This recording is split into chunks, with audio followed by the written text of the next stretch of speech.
Isang pinagpalang umaga po sa ating lahat. Ngitian nyo naman po ako. Sige po. Ayan po, Happy Lord's Day po. Batiin po natin yung ating mga katabi muli ng Happy Lord's Day. Amen. Amen and amen. Kanya po, napakabuti po ng ating Panginoon. Dahil ngayon po ay first Sunday po ng August. Akalain niyo po yun. August na po, malapit na mag-bare months. Isang buwan na lang po, sisilip na naman si Jose Marichan. Sumisilip na po, di ba? Nagbabadya na po. Alam niyo po mga kapatid, napakabuti ng Panginoon dahil hindi niya po tayo pinapabayaan. Parang nung nakaraan lang yung July, parang ang dami mong iniisip. Bayan mo yun. Mga Judith, di ba? Mga Judith po natin. Pero, praise God, at nandito pa po tayo. August na. Malapit na po matapos ang taon, pero tayo po ay hindi pinababayaan ng Panginoon. Amen po? So, malakas na amen nga po. Amen. Ayan. So, di po pag-uusapan sa umagang ito ay matatagpuan po natin sa Acts chapter 11. Ang ginagawa ko po ngayon, per chapter na po tayo, pero kinukuha ko na lang po yung pinaka passage po dun sa chapter po na yun para matapos po natin by the end of November yung ating pong Book of Acts. At pagdating ng Christmas ay yung Christmas special po natin, mga lessons. Ang title po na pag-uusapan po natin sa umaga pong ito ay Living Up to the Name, which is Christians. Yan. Binago ko po kagabi lang yung title kagabi. So hindi na po siya When the World Calls You Christian, kasi parang sabi ko, huli po kasi ang title pagka gumagawa po ako ng sermon, kaya sabi ko parang hindi siya ganun ka bagay. So sinabi ko po na living up to the name. Pamumuhay doon sa pangalan. At yun ay ang pagiging Kristiyano. Sa susunod na slide po ay makikita nyo ang iba't ibang logo po. May nare-recognize po ba kayong mga logo po dyan? Sige po. Ano po yung pinakauna? Nike po. Check. Pagka nakakita ka ng check, Nike na po di ba? Alam mo na kagad kahit wala pang yung pangalawa po, mansanas. Apple. Pag nakita mo yan, alam mo na kagad ano pong binibenta ng Apple? iPad. iPhone po. Gadget. Technology. Tama. Yung pong isa. Masarap po. Ang kalaban niya po, perfect po kayo sa quiz natin. Eto po, alam niyo po ito. Toyota. Alam na. Yung kasunod po ito, maraming gumagamit po nito Food Panda. Yung ito po ito. And the last? Ano po yung last? Globe po yan. Ayan, munti ka na sumablay po sa sa quiz natin. Dito po, kahit wala yung tinatawag na pangalan nila, yung brand name, dahil sa kanilang brand logo, malalaman natin yung kanilang identity. Bakit po? Dahil sikat at kilala po yung kanilang brand. Kaya madali pong ma-recognize pag nakakita ka ng check. Di ba po? Makakita ka ng check. Alam mo na kagad, Nike. Alam mo pa yung tagline nila. Ano pong tagline nila? Just do it. Binago ko lang po ng konti pagdating sa preaching, do it anyway. Di ba? Makikita po natin, when we see the Nike, the Apple, or yung logo ng McDo, ng Jollibee, or kahit ano pong sikat na logo, alam po natin na sila yon because yun yung identity nila. Doon sila nakilala.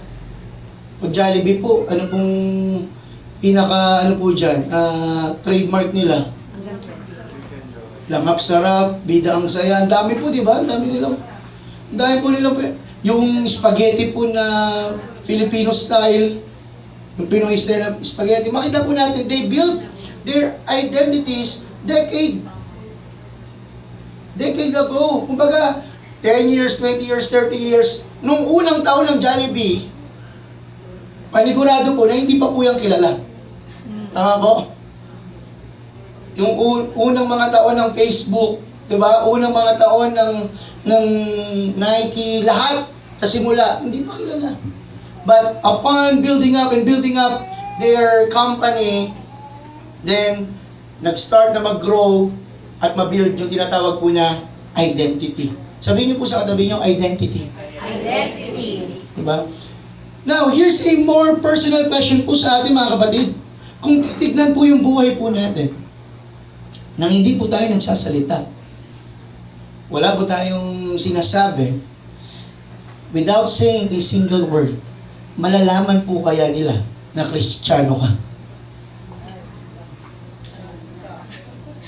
Kung meron ka, alam niyo po yung nauusap po ngayon sa yung mga sa nag-vlog, a day in a life. Pag titignan yung buhay mo sa isang araw, at hindi ka magsasalita, papanoorin lang nila yung buhay mo. Malalaman kaya na tagasunod ka ni Kristo. Dito po kahit hindi mo ilagay yung word na Nike, kahit hindi mo ilagay yung word na Jollibee, alam mo dahil sa logo po nila. You know their identity. At ang tanong po sa ating mga kapatid, kung di tayo magsasalita about sa Panginoon, malalaman po kaya ng mga tao na tayo ay Kristiyano. Parang tahimik po nag-iisip. Sana po, di ba?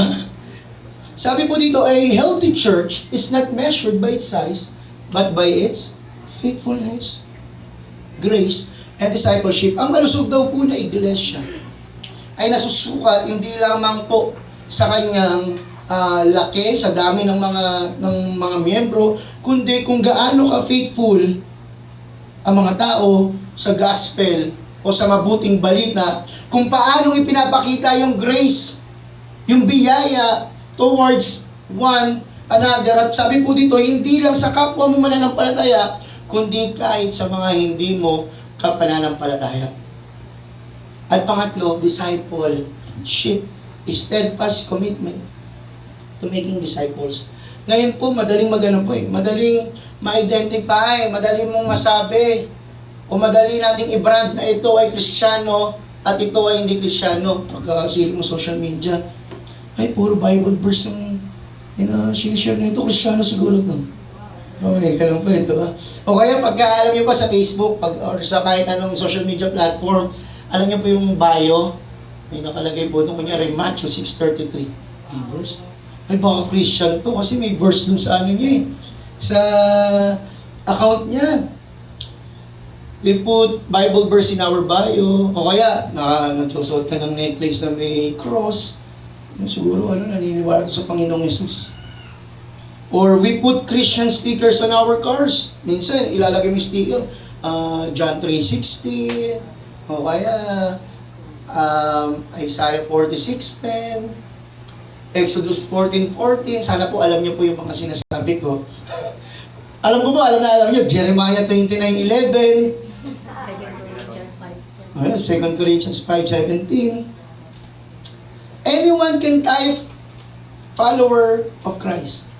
Pwede mong ilagay yun follower of Jesus Christ. Pwede kang magsuot I am chosen. I am Christian. But the real question is, mga kapatid, does our daily life confirm kung ano po yung sinasabi ng ating pong mga labi? Kaya ang tanong po kanina, kung titignan po yung buhay po natin, kung may tao pong magre-react sa buhay po natin, malalaman po kaya na tayo po ay tagasunod ng Panginoon. Bago po yung Acts chapter 11, kagaya po ng pinag-aralan po natin last time, o review lang po tayo, si Pedro po galing ng Joppa, pumunta po siya sa bahay, sa tahanan po ni Cornelius. Isa po itong Hentil, hindi po ito Hudyo, pero mananampalataya, may takot sa Diyos, tumutulong sa mahihirap, mabuting tao, pero wala pa sa kanya ang Panginoong Yesus. Pumunta ngayon si Pedro po doon, at tumanggap po hindi lamang si Cornelio, kundi ang buong sambahayan niya po. Sila po ay naligtas, tumanggap sa ating Panginoong Yesus. At dito po in Acts chapter 11, marami pong mga tao, maraming mga mananampalataya sa Jerusalem ang nagtataka at nagtatanong, bakit nakikihalubilo itong si Pedro sa mga hindi tuli, literal na hindi tuli, at mga hentil. Ngayon, dinipensahan po ni Pedro, to make the long story short, dinipensahan niya po yung kanyang sarili, kunento niya po kung paano gumalaw ang Panginoon, nagbigay ng pangintayan sa kanya 3 beses, at kung paano binuksan ng Panginoon yung ebanghelyo para rin po sa mga hintil. And in verse 18 ng Acts chapter 11, makikita po natin mga kapatid, kung ano po yung sinabi ng mga taga-Jerusalem. Nang marinig nila ito, tumigil na sila sa pagtuligsa. Nung una, ano po sila? Mga bashers pa eh. Bakit ka pumunta dyan? Bakit ka nakikihalubilo? Marurumi ang mga yan. Nakita nyo po, kahit sila po ay mga Kristiyano na, hindi pa rin po nawawala, ganun-ganun yung stigma, nawawala yung kanilang perspective pagdating sa mga hindi Hudyo. Sabi po dito, at sa halip ay nagpuri sa Diyos. Sabi nila, kung gayon, ang mga hintilman ay binigyan din ng Diyos ng pagkakataong magsisi at tumalikod sa mga kasalanan upang mabuhay. So the kingdom, in Acts chapter 10, binuksan, and in Acts chapter 11, nag-expand. Nakita niyo po, the moment na ang Diyos ang magbukas, si Lord din ang magpapalaki.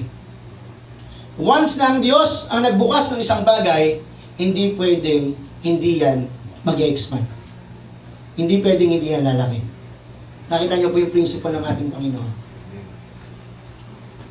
Kaya hayaan po natin ang Panginoon na magbukas. Hindi po pinilit ni Pedro po yun. Ayaw niya pa nga po eh. Tama? Pero siya po yung ginamit. Baka tayo po yung ginagamit para magbukas ng isang ministry na pipigil kasi sa ito natatakot po tayo o may mga hesitation po tayo sa ating mga buhay. Pero tandaan po natin, pag ang Diyos ang nagbukas, siya rin ang magpapalawak po dito. Amen? Amen. Sabi po dito, from defending God's work, papunta po doon to displaying God's work. Makita po natin, dinepend saan niya, sa mga kapwa niya Hudyo. Yung kwento nga po natin kanina, yung ebanghelyo. At in verse 19 to 30, binalik po ni Lucas yung focus mula kay Pedro, Acts chapter 10 hanggang 11 verse 1 to 18, ang focus po kay Pedro eh. Kalahati ng Acts chapter 10, kay Pedro ang focus hanggang kalahati ng Acts chapter 11. Ngayon, binalik po ni Lucas yung focus doon sa mga nagkawatak-watak ng mga kapatid sa pananampalataya. Alalahanin po natin, remember po natin, Acts chapter 8, Acts chapter 7, yung last part po, namatay po sino? Si Esteban. Si Stephen po ay namatay. At nagkalat po, nagkawatak-watak ang mga mananampalataya in Acts chapter 8. Sino pong nakakalala niyan? Acts chapter 7, namatay si Esteban. Humarap po siya sa Sanhedrin, tama po? In Acts chapter 8, nagkawatak-watak po sila. At doon po yung nagpunta po sila sa iba't ibang lugar. Dahil sa matinding persecution, nadulot po ni Saulo, ni Pablo. Tapos pagdating ng Acts chapter 9, na-convert po si Pablo. Ang dami po nangyari. Pagdating ng chapter 9, na-convert si Pablo. Chapter 10, binuksan po ng Panginoon yung ebanghelyo sa mga hintil. At dito po sa chapter 11, makita po natin the birth, yung pagsilang ng iglesia po sa Antioquia. The birth of the Antioch Church. Ano po ba yung Antioch? Why Antioch matters? Bakit po binuksan o bakit po nagbukas ng iglesia sa Antioch? Bakit po nabuksan? Alam niyo po, strategically, napakaganda po ng lugar na ito na maging springboard, kumbaga, ng missions.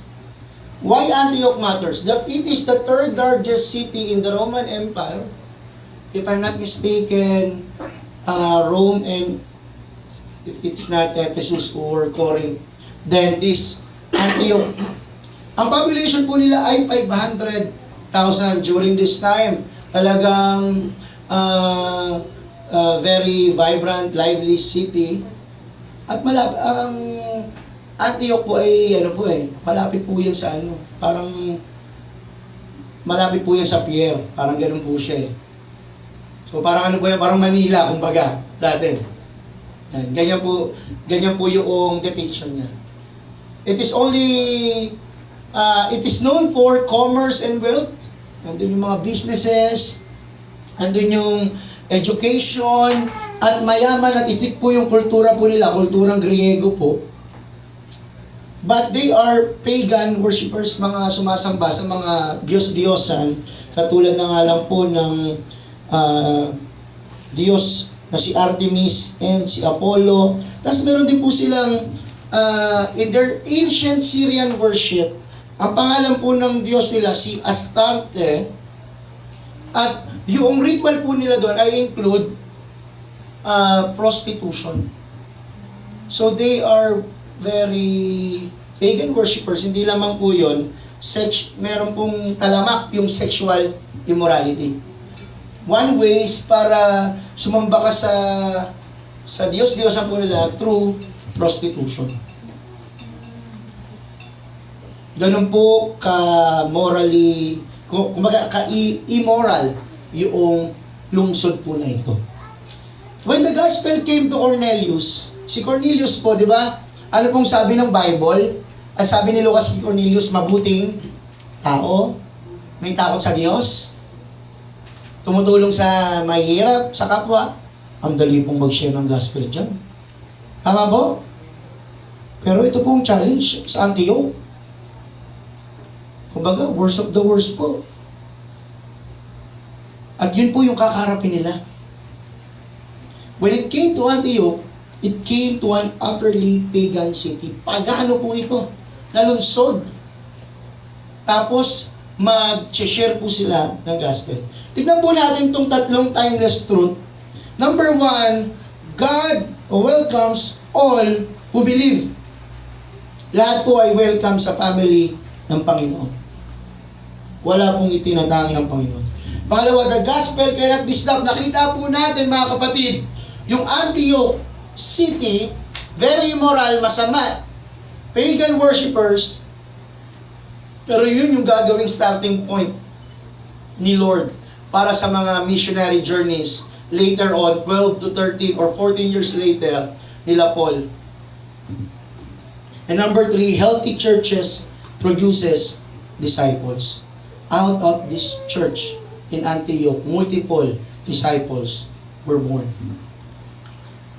Dalawa lamang po, mga kapatid, yung ating point sa umaga pong ito. Medyo hindi po yung typical na 3 points po natin. Unang punto po natin, mga kapatid, a healthy church proclaims Christ to everyone. Sabi po dito, may mga mananampalatayang hiwalay dahil sa pag-uusig na nagsimula noong patayin si Esteban na nakarating sa Phoenicia, sa Cyprus at sa Antioquia. Ipinapangalan nilang salita, ngunit sa mga, nakita niyo po, Hudyo lamang. Subalit may kasama silang ilang mga taga-Cyprus, mga taga-Cyrene, na pagdating sa Antioquia ay ipinangaral din sa mga Griego ang magandang balita tungkol sa Panginoong Hesus. In verse 21, nasa kanila ang kapangyarihan ng Panginoon at maraming naniwala at sumunod sa Panginoong Hesus. Ano pong ginawa ng mga tao nung sila po ay pinersecute? Nagkawatak-watak po sila. Pero hindi po inayaan ng Panginoon na sa kanilang pagkawatak-watak, sa kanilang scattering, hindi po sila pinabayaan ng Panginoon. At umusbong po ang iba't ibang mga pangkaraniwang tao, pero mga faithful in sharing and proclaiming the gospel. Pangkaraniwang tao. Tingnan niyo po. Hardship became assignment. Yung pagsubok po nila is yung persecution. Pero yun din po yung naging assignment po nila sa Panginoon. Marami pong mga mananampalataya, pag nakakita po sila ng paghihirap, persecution, pagsubok sa buhay, ang akala po, interruption. Ang akala po natin hadlang. Pero dito po makikita po natin, yung scattering, yung pagkakawatak-watak, ginamit po ng Panginoon upang sila'y maging lalong faithful sa Diyos at sa Kanyang salita. At ayun po ang sukatan natin, na pag tayo po'y dumadaan sa pagsubok, ang tanong, gaano ka nagiging faithful sa Panginoon. Sila po, they were scattered, pero nakita po nila yung hardship as an assignment. Ang ganda po ng perspective, no? Kapag kami pagsubok ka, ang thinking mo, may assignment sa akin si Lord na dapat kong gawin. Amen? Hindi mo lang sasabihin, Lord, pagsubok na naman. Hindi ganun. May bagong assignment ako sa Panginoon. Amen po ba?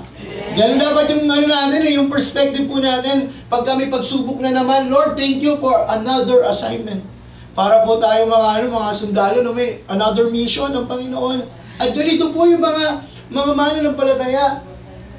Remember Joseph? The story of Joseph the Dreamer. Ang dami pong hardship in his life. You meant it for evil, but God meant it for good. Remember Daniel? Ang utos po, bawal mag-pray eh. Ano po ginagawa niya? Hindi lang po siya basta nanalangin, binubuksan niya pa yung yung bintana, di ba? If you remember the story, magpe-pray siya. Bahala kayo dyan, basta ako magpe-pray. Pag ang tingin po natin sa hardship ay assignment, mag-iiba po yung pag-deal po natin dyan. Amen? Ito po hindi po binanggit. Hindi po binanggit yung mga pangalan nila. Ang nilagay lang po mga taga Cyprus, mga taga Cyrene or Cyrene. Maaring hindi banggitin yung maaring hindi mabanggit yung pangalan mo, hindi ka makilala. Pero ito mga pangkaraniwang tao. Pero faithful. Sabi, yung mga taga dyan sa Amelia. Faithful yan. Yung mga nagsisimba dyan sa may Amelia, faithful yan. Hindi po sa Tila Puente, ha? Amelia eh. Dito po, hindi po nabanggit yung kanilang pangalan. Pero mga pangkaraniwang tao, unnamed believers, but every crisis became ministry. Alam niyo po, sabi po ng 2 Timothy chapter 1 verse 8, kaya wag kang maiyang magpatotoo para sa ating Panginoon in English. Therefore, do not be ashamed of the testimony about our Lord.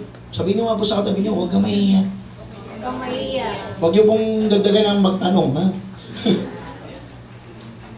Sabi po dito, na huwag mo rin akong ikahiya. Si Pablo po nagsasabi nito kay Timoteo, na isang bilanggo alang-alang sa kanya.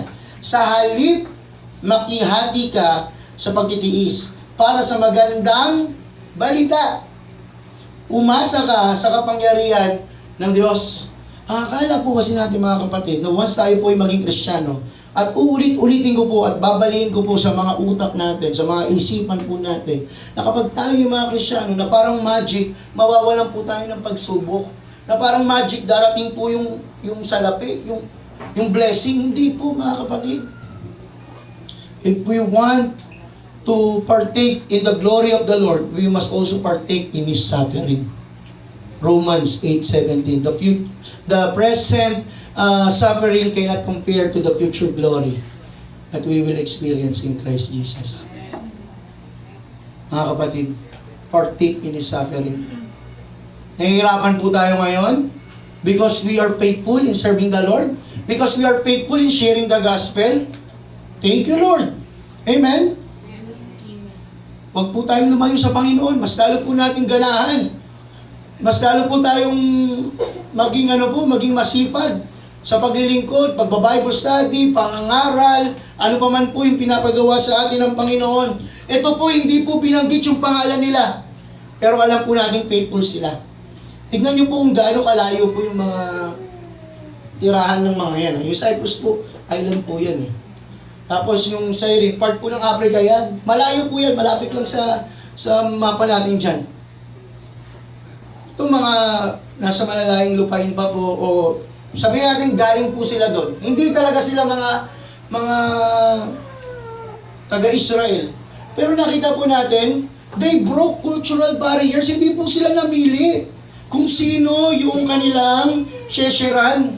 Nung una po, Hudyo lang eh. Pero may mga tao from Cyprus and Cyrene intentionally preach to the Greeks. Sabi mga Greeks, hindi ang mga Hudyo, mga foreigner, kumbaga. And they simply understood the gospel is for everyone. At dito po nagsimula yun sa Antioch. Hindi po sila namili. Lagi ko pong sinasabi ng mga nakaraan, tayo po namimili kung sinong shesheran. Hindi ko to shesheran. Masama loob ko dito eh. May ganun po tayo Hindi ko to, baka hindi pa hindi ko pa to shesheran. May mga ganun po tayong moments eh. But the message was simple. They preach the Lord Jesus. Ang dami pong mga preacher ngayon, ang dami pong mga mananampalataya ngayon, they preach everything but Jesus. They preach prosperity, they preach blessing, they preach miracle, deliverance, healing, but they don't preach the Savior, Jesus Christ. They don't preach yung kasalanan natin. They don't preach yung impyerno. They don't preach the salvation. Yung gift, yung pinipreach nila, hindi ang ating Panginoon. Ang mga itong mga taga-Cyprus na to, mga taga-Cyrene, they did not preach politics. No, yung culture nila, or self-help, yung mga pinipreach nila, tutulungan kita. Maging religion. Alam niyo po, the church, sabi po ng verse 20, changes the world. Nabago ng iglesia. Ultimately, ng Panginoon. Yung mundo, yung known world, the Antioch, during that time. Not because magagaling sila magsalita, but because si Jesus, yung sentro ng proclamation nila. Si Jesus lamang po yung sentro. Ang sabi po doon, the hand of the Lord was with them. At pag sinabi po natin, the hand of the Lord, in verse 21, nasa kanila ang kapangyarihan ng Panginoon. Why? Because Jesus is at the center of their lives and of their gospel na pinipreach po nila. Ang isang tao po, pwede yung maging mayaman without the hand of the Lord. Yung sabihin, kahit wala yung kapangyarihan ng Panginoon, pwede yung maging mayaman. Tama? Pwede yung maging famous. Pwede yung magkaroon ng influences. Pero hindi po natin yan madadala sa Panginoon hanggat wala yung kapangyarihan ng Panginoon. Nagets mo natin? Kung ikaw lang, pipilitin mo, hindi po. Pero kung ang Panginoon, ang kapangyarihan niya, madadala po natin yan sa Panginoon. Pangalawa mga kapatid, a healthy church builds Christ-like disciples. Ang tanong po dito, disciple po ba tayo ng Panginoon? Isa lang po yung umano Disciple po ba tayo ng Panginoon? Sabi po dito in verse 22 to 24, nang mabalitaan ito ng iglesia sa Jerusalem, nabalitaan po nila, malayo po ito Antioch, pati Jerusalem. Opposite side, parang north and south po yan. Pagdating sa sa mapa, pakalayo po niyan. Isinugo nila sa Antioquia si Bernabe. Ilang beses na po natin narinig yung pangalan ni Bernabe, parang pangatlong ulit na, pangapat na. Kota na po si Bernabe. Hindi po si Brother Martin yun. Kota na po. Ibig sabihin, good example. Mga kapatid, nang dumating siya roon at makita ang pagpapala ng Diyos sa kanila, ano pong na-feel ni Bernabe, siya ay nagalak at pinagpayuhan silang lahat na manatiling tapat sa Panginoon ng buong puso. Nakita niyo po, verse 24, mabuting tao si Bernabe, puspos ng Espiritu Santo at ng pananampalataya sa Diyos, at marami pang tao ang sumampalataya sa Panginoon. Kung babalikan po natin, kasama po sa quiz natin nung nakarang Sunday class, yung meaning ng pangalan ni Bernabe, ni Barnabas. Ano pong meaning ng pangalan ni Barnabas? Huwag mo munang next slide kasi baka nakalimutan na po ng mga Ano pong meaning mga kapatid? Pangalan ni Barnabas? Naku, nawala na, lumipad na. Son of letter E. Nagsimula po sa letter E. Encouragement. Praise God. Son of encouragement. Alam niyo po yung pangalan niya, talagang he live up to his name. Ano pong title natin? Live up to the name, Christians. Live up to his name. He live up to his name. At ang name niya po, son of encouragement. Siguro po kapag kami down na tao, pagka lalapitan niya pa lang, hindi pa siya nagsasalita, lumalakas na po eh. Medyo ano lang po, exaggeration lang. Pero sana po may ganun po tayong may mga Barnabas po tayo sa buhay natin. Amen? Yung mga, sa tingin niyo po, pag ginising, may Barnabas ba ako sa buhay ko? Parang nasa buhay ko, lagi na lang nakasigaw. May Barnabas pa sa buhay ko. Sabi dito, his name meant son of encouragement. At alam niyo po, nabalitaan ng Jerusalem Church. Jerusalem Church, parang yan yung mother church eh. Kumbaga po sa atin, parang yung FCC Abu Dhabi, parang ganun po siya eh. Tapos yung possible pa lamang po during this time yung Antioch Church, wala pa nga po eh. Nagbi-build up pa lang po yung mga believers. Pinadala po ng Jerusalem Church, sino? Si Barnabas. Hindi po yan directly disciple ng Panginoon. Di po siya kasama sa 12 apostles. Pero siya yung pinadala. Bakit? Kitang-kita sa buhay niya si Jesus. Kitang-kita sa buhay niya si Jesus. Mga kapatid, ang tanong sa atin, may part ba na Barnabas po tayo? Amen? Na nakakapag-encourage ka ng mga tao sa paligid mo. O meron din mga tao na Barnabas sa buhay mo. Na talagang pag narinig mo sila, na-encourage ka. Lumalakas ka. Sabi dyan, he saw grace before problems. So nakita po niya yung mga taga-Antioquia. Kumbaga, kung may lang po, napapraise God po siguro yun. Napapraise the Lord po siguro. Praise the Lord. Ganda ng ginagawa ng Panginoon dito. At ang ginawa niya, dahil nga pangalan niya po, son of encouragement, in-encourage niya po na maging faithful. Mas lalo pa kayo maging faithful sa Panginoon. Magtiwala pa kayo sa Panginoon. Maglingkod pa kayo sa Panginoon. Yan po yung sabi, nang dumating siya roon at makita ang pagpapala ng Diyos sa kanila, siya'y nagalak at pinayuhan niya kagad. Nakita niyo po? May discernment kagad. Pinagpayuhan niya na manatiling tapat sa Panginoon ng buong puso. Imagine niyo po, kagaya po na sabi ko kanina, Antioch City, immoral city, pagan worshippers, may mga sexual immorality na ginagawa, iba yung kultura, kaya tamang-tama lang po yung sinabi ni Barnabas, yung sinabi niya na magpakatatag kayo sa Panginoon. Dahil marami po silang pagdadaanan. At nung in verse 24 po, sinabi na mabuting tao si Bernabe, puspos ng Espiritu Santo at ng pananampalataya sa Diyos, at marami pang tao ang sumampalataya sa Panginoon. Nakita niyo po yung word na yun? At marami pang tao ang sumampalataya sa Panginoon. Through Barnabas. Siguro, nung time po na yun, nung inayos niya, nung nagkita-kita sila, napalakas niya yung mga mananampalataya doon, mas ginanaan po sila, mas na-encourage po sila na mag-share ng gospel. And in verse 25, nagpunta si Bernabe sa Tarso upang hanapin si Saulo. Ngayon, siguro, hindi po siguro, kundi malaki po yung ginagawa ng Panginoon during this time sa Antioch Church. Dahil binibuild up po yung Antioch bilang po yan eh.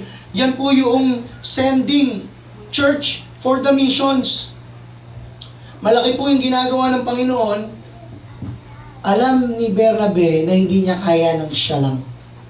So, sino pong una niyang hinanap? Si Saulo. Si Paul. Hanapin ko nga si Paul. Hindi ko kaya to. Si Paul po ay nagbi-ministry po. Nagbi-ministry na sa Tarsus. Yung paghahanap niya po kay Saulo, it is literally hunting him. Wala pa naman pong nun eh. Social media eh. Saan ka na, brother? Nandito ako sa Antioch eh. Diyan ka ba sa Tarsus? Wala pong ganun. I-Google Maps mo na lang. Wala pong ganun. Hanapin niya po talaga.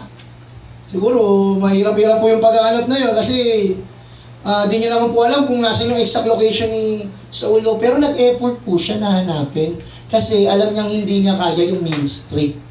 Nagets niyo po, mga kapatid, hindi niya kaya na mag-isa yung ministry. Barnabas leaves Antioch to find Saul. Napaka-humble po ng taong ito. He knows he needed help and hinanap niya po si Saul, si Pablo. Healthy leaders are secure enough to share leadership. Yung iba baka threatened eh. Alam naman po natin yung karakter ni Paul. Bagamat siya po ay maliit lang, sabi po nga po sa Sunday class natin, 4'9". Medyo maliit-liit po yun, di ba? Pero talagang pagka kumilos, pagka makita mo, may tikas. Alam niyo po yung may tikas talaga. Alam po ni Barnabas na kailangan niya ng tulong.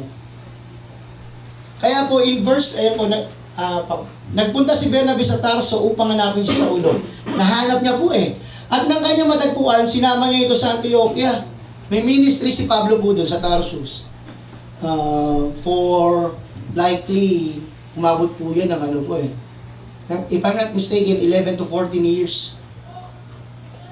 Yung combination na po yan ng lahat ng ministry ni Pablo. Baka akala po natin yung time na si Pablo po ay na-convert hanggang sa time na first missionary journey niya, baka akala po natin 3 taon lang po yung pagitan po nun. Hindi po. God is preparing Paul for the missionary journeys sa Acts chapter 13. And it took him 14 years in total bago po yung first missionary journey. Nakita niyo po yun? God is building up the experiences para po kay Paul, kay Barnabas, and for everyone else. Natagpuan ay isinama niya ito sa Antioquia. 1 taon po silang nanatili roon, nakasama ang iglesia at nagtuturo sa maraming tao. Doon sa Antioquia, unang tinawag na Kristiyano ang mga tagasunod ni Jesus. Nakita niyo po yung order, hindi kaagad sinusugo, hindi kaagad pinapahayo. Mga kapatid, baka pag pinahayo mo, ano-ano sabihin po, di ba? Teaching before sending. Tinuruan po muna bago humayo. Kaya nga po ang principle din po natin pagdating sa ministry, sa leadership. Hindi mo kagad ilalagay yan sa leadership, mga kapatid. Sister ganito, ikaw na ang bagong ganyan. Mawindang po yan. Baka mawindang po, ano gagawin ko? For a whole year, they met with the church and taught many people. Ang emphasis po ni Lucas, doctrine before ministry, turuan mo muna. Mag-training muna. Palalimin mo muna before mag-expand, before lumawak. Ang ginawa ng Panginoon, pinalalim po muna. And in Acts chapter 13, spoiler alert, first missionary journey po nila Paul. Pero it took them 14 years.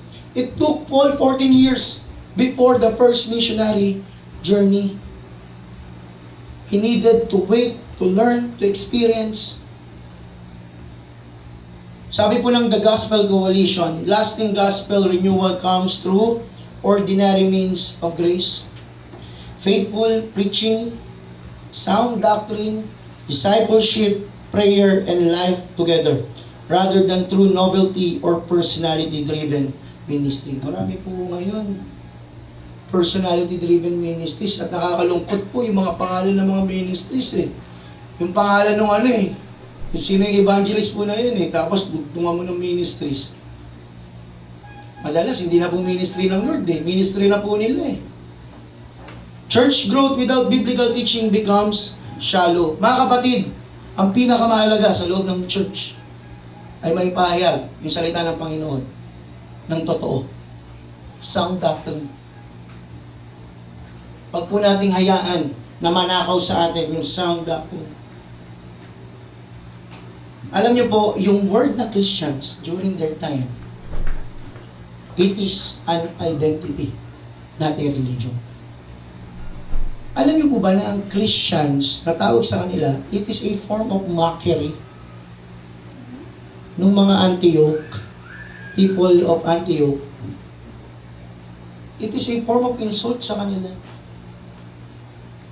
Yung Christians, yung IAN po sa Latin, ang meaning po niyan, of the party or the party of. Kumbaga, kung yung Christians, kung literally itatranslate natin, the party of Jesus or Jesusites or Jesus people.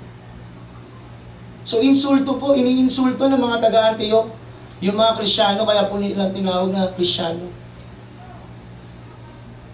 Pero sa mga disipulo, sa mga manampalataya, hindi po insulto sa kanila yun. Totoo naman eh. Di ba? They are, sabi nga po ng isang Bible scholar, they were called Christ ones. Mga Christians. Yung nakita ko po, yung Christian, yung word na Christian, it is a form of mockery. Ang pang-iinsulto sa kanila, pero hindi nila hinayaan na manatiling insulto yung word na Kristiyano. They embrace it, pero alam nila yung deeper meaning ng word na yun, na sila ay tagasunod ng Panginoong Jesus. Those people belonging to Christ, originally, this was likely an insult. A healthy church is not simply producing attendees, it is producing disciples who resemble love, reserve, and live for Christ. Kaya, yung word na Christian ngayon, wag po natin i-take for granted, mga kapatid, because we are representatives of Christ. Ambassador ka, representative ka ng Panginoon, you represent Christ. Wag po natin basta lang sabi, Christian. Kinakaya pa po natin minsan. Today, Christians must be willing to take at least the idea of the title Jesus People instead of claiming any other title. Madalas po tayo mag-brand kami evangelicals, sila Pentecostals, sila charismatic, sila ganito, sila ganyan. Ba't ibang denomination? Pero mga kapatid, in the first century, they were all called Christians. Kahit nasabihin po natin some form of mockery or insult po yun during that time, pero yung deeper meaning po nun, na sila ay kay Kristo. At tayo rin po ay kay Kristo. Ang tanong po, yung buhay po ba natin sumasalamin kay Kristo? Meron po, dito po ako magtatapos, meron pong isang mananampalataya, ang pangalan niya po ay Sanctus. Isa rin po siyang Saint Sanctus. In 177 AD, he faced persecution for his faith during the Emperor Marcus Aurelius. Siya po ay nahuli at siya po ay kinulong.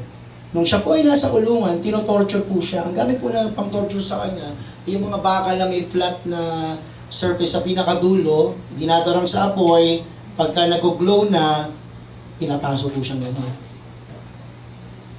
So, habang pinapasok po siya, tinotorture po siya, ini-interrogate po siya. So, tinatanong po siya, what nation do you belong to? Saan kang bansa galing? Alam niyo po ang sagot niya? I am a Christian.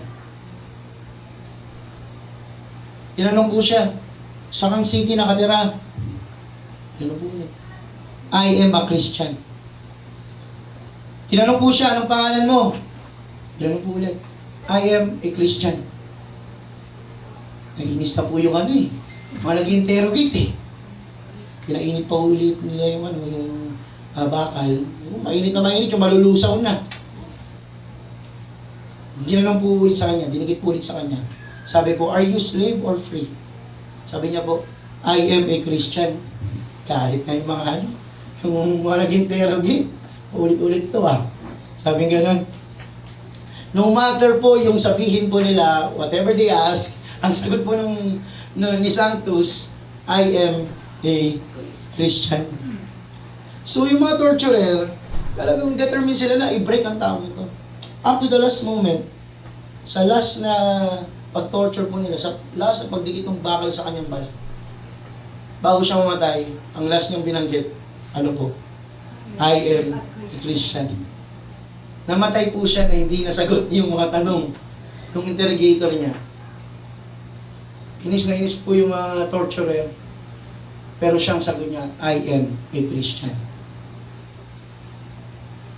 Alam niya po yung identity niya. Huwag po nating idikit kung kaninong tao yung identity natin. Dahil ang identity po natin ay nasa Panginoong Yesus lang. Amen. Kaya ka nadidisappoint. Kaya nawawala, nananako yung joy mo kasi compare ka na compare sa kung kani-kaninong, sabi nga po nila, sorry for the word, Poncio Pilato, di ba? Alam niyo po yung word na yun.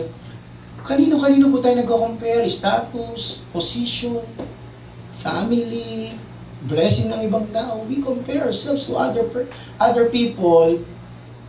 At nakakalimutan po natin na yung identity po natin ay nasa Panginoong Jesus.